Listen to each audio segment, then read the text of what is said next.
Shalawam, giving all praises to the Heavenly Father Yahweh, Bahashem, Yahweh Shai, Bahashem, Racha Kwadash.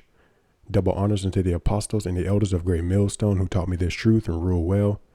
Peace, love, and salutations to the hopeful elect scattered across the four corners of the earth.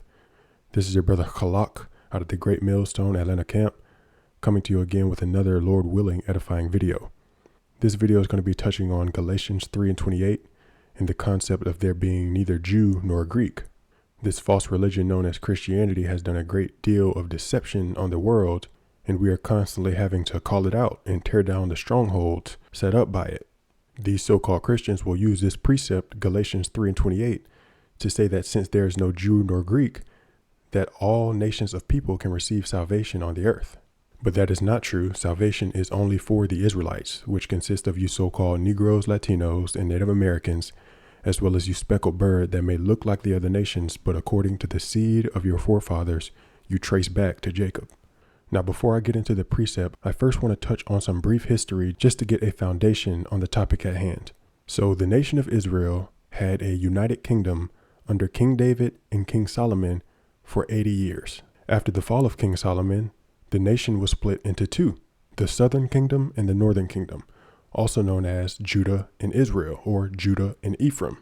After the split, the northern kingdom, also referred to as Israel or Ephraim, was exiled into Assyria, and then they later made their way into the Americas. The southern kingdom of Israel, also known as Judah, was eventually exiled into the Babylonian captivity. From that point on, Judah, Benjamin, and Levi came under the banner of the Jews, and Jew is short for Judah.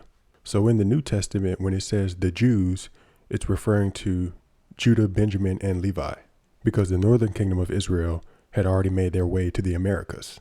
Now, these Christians will say that since Galatians 3:28 says there is neither Jew nor Greek, that salvation must be for all people. The Greeks mentioned here in Galatians 3:28 are also Jews, meaning they were Israelites, but they were raised as Greeks. And we're going to further prove that here in the scriptures, Lord willing. So starting off here in Galatians 3:26, it reads, "For ye are all the children of the Most High by faith in Yahweh Shai. For as many of you as have been baptized into Hamashiach have put on Hamashiach." Verse 28 says, "There is neither Jew nor Greek, there is neither bond nor free, there is neither male nor female, for ye are all one in Hamashiach Yahweh Shai." All right, the Jew in this verse is speaking of the Jews that were raised in the laws and customs. And the Greek is also speaking of Israelites, but they were not raised in the laws and customs, rather as Greeks.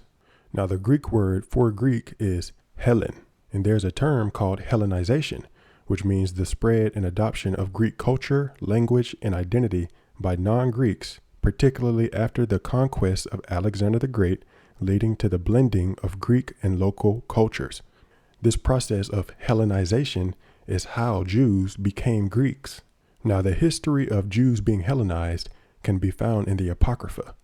The Apocrypha, which means hidden, is canon with the Holy Bible.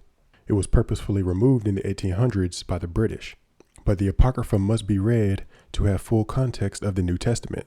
As we know, the Jews went into four major captivities after the fall of King Solomon: the Babylonian captivity, the Medo-Persians, the Grecians, and the Romans. The history of the Jews in the Babylonian and Medo-Persian captivity can be found in the Old Testament, and the history of the Jews in the Roman captivity can be found in the New Testament. But the history of the Jews in the Grecian captivity is only found in the Apocrypha. Without the Apocrypha, when you go from Malachi to Matthew, you are skipping years of history. And then when you read things like Jew nor Greek in the New Testament, you think it's talking about all nations of people. But again, the Greek in the New Testament that is afforded salvation is speaking of Jews that were Hellenized and identified as Greeks. To prove that, this is 1 Maccabees, the 1st chapter, in the 11th verse. This is speaking of the Israelites while being subject to the Grecians. It reads, "In those days went there out of Israel wicked men, who persuaded many, saying, Let us go and make a covenant with the heathen that are round about us, for since we departed from them, we have had much sorrow. So this device pleased them well. Then certain of the people were so forward herein, that they went to the king, who gave them license to do after the ordinance of the heathen, whereupon they built a place of exercise at Jerusalem, according to the customs of the heathen, and made themselves uncircumcised, and forsook the holy covenant, and joined themselves to the heathen, and were sold to do mischief. So during the Greek captivity, you had many Jews that forsook the holy covenant, and took on the ways of being a Grecian. And this was because the Grecians was putting hell on the Jews. They didn't want the Jews to be in connection with Yahweh. So they put hell on the Jews, making it hard for them to live according to the ways of the Lord. And many Jews gave in. This is 2 Maccabees chapter 6 and verse 1. It says, "Not long after this, the king sent an old man of Athens to compel the Jews to depart from the laws of their fathers, and not to live after the laws of Yahweh, and to pollute also the temple in Jerusalem, and to call it the temple of Jupiter Olympius, and that in Garizim of Jupiter the defender of strangers, as they did desire that dwelt in the place. The coming in of this mischief was sore and grievous to the people, for the temple was filled with riot and reveling by the Gentiles, who dallied with harlots, and had to do with women within the circuit of the holy places, and besides that, brought in things that were not lawful. The altar also was filled with profane things, which the law forbiddeth. Neither was it lawful for a man to keep the Sabbath days, or ancient feasts, or to profess himself at all to be a Jew." So in the Grecian captivity, it was literally illegal for a Jew to profess himself to be a Jew. And so obviously, what were the Jews professing to be? Greeks. Reading on in verse 7, it says, "And in the day of the king's birth, every month they were brought by bitter constraint to eat of the sacrifices, and when the feast of Bacchus was kept, the Jews were compelled to go in procession to Bacchus, carrying ivy. Moreover, there went out a decree to the neighbor cities of the heathen, by the suggestion of Ptolemy, against the Jews, that they should observe the same fashions, and be partakers of their sacrifices. And whosoever would not conform themselves to the manners of the Gentiles should be put to death. Then might a man have seen the present misery." So not only was it illegal to profess to be a Jew, but they were forcing the Jews to partake in their practices, which they knew were against the ways of the Heavenly Father. And here in verse 9, it says, if they wouldn't, they would be put to death. So this is proof on how the Jews turned into Greeks. And now knowing this, it makes sense why in Galatians 3 and 28, it says neither Jew nor Greek. Why didn't it say Jew nor Hamite, or Jew nor Elamite, or Jew nor Ammonite? That would be because specifically during that time, you had Jews that were raised as Jews, keeping the laws and customs, and then other Jews that were Hellenized and identified as Greeks. This is the book of Ephesians chapter 2 and 11. "Wherefore remember that ye being in times past Gentiles in the flesh, who are called uncircumcision by that which is called the circumcision in the flesh made by hands, that at that time ye were without Hamashiach, being aliens from the commonwealth of Israel, and strangers from the covenants of promise, having no hope, and without Yahweh in the world." This verse gives you insight on the climate during the time Yahushua was on the scene. You had some Jews who endured Hellenization and were still keeping the laws and customs, and then you had other Jews that had fallen away and were raised as Gentiles. And so the Jews that still kept the customs looked down on the Israelites that fell away. But this is the gap that Yahushua came to bridge. This is the book of Acts chapter 10 and 28. It reads, "Ye know how that it is an unlawful thing for a man that is a Jew to keep company or come unto one of another nation. But Yahweh hath showed me that I should not call any man common or unclean." Now this verse is speaking of the Apostle Peter after salvation was extended to the Gentiles. This is what the Apostle Peter said to the Roman centurion.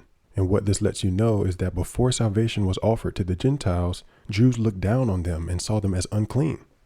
This is the book of Romans chapter 1 and 16. "For I am not ashamed of the gospel of Hamashiach, for it is the power of Yahweh unto salvation to everyone that believeth, to the Jew first, and also to the Greek." All right, the Jew meaning the Jews that were raised up in the laws and customs, and the Greeks also being Jews as in Israelites, but they were raised up as Greeks and spoke Greek and identified as a Greek. Now it says to the Jew first because that ultimately fulfills prophecy. This is the book of Zechariah chapter 12 and 7. It reads, "The Lord Yahweh also shall save the tents of Judah first, that the glory of the house of David and the glory of the inhabitants of Jerusalem do not magnify themselves against Judah." And this is the way the Lord wanted it to go down. This is why when Yahushua was on the scene, he taught amongst the Jews first, the practicing Jews. Even his 12 disciples were practicing Jews. After the gospel was given to the Jews, then it was preached to the Gentiles, as in the Israelite foreigners that were not raised in the laws and customs. Last precept, this is the book of Mark, chapter 7 and 26, just adding to the point of the tents of Judah being saved first. It reads, "The woman was a Greek, a Syrophoenician by nation, and she besought him that he would cast forth the devil out of her daughter. But Yahushua said unto her, Let the children first be filled, for it is not meet to take the children's bread and to cast it unto the dogs. And she answered and said unto him, Yes, Lord, yet the dogs under the table eat of the children's crumbs. And he said unto her, For this saying, Go thy way, the devil is gone out of thy daughter." So this woman here was an Israelite that was raised as a Greek, and she asked Yahushua to cast the demon out of her daughter. Yahushua told her that it is not meet to take the children's bread and cast it to the dogs. And he said this because the gospel was intended for the Jews first. Yahushua referred to this woman as a dog because that's what the Israelite foreigners were likened unto when they didn't live according to the way of the Lord. And that's pursuing to the book of Revelation chapter 22 verses 14 and 15. Nevertheless, this woman was an Israelite, and with her faith, the Lord Yahushua dealt with her. But Lord willing, the point has been made.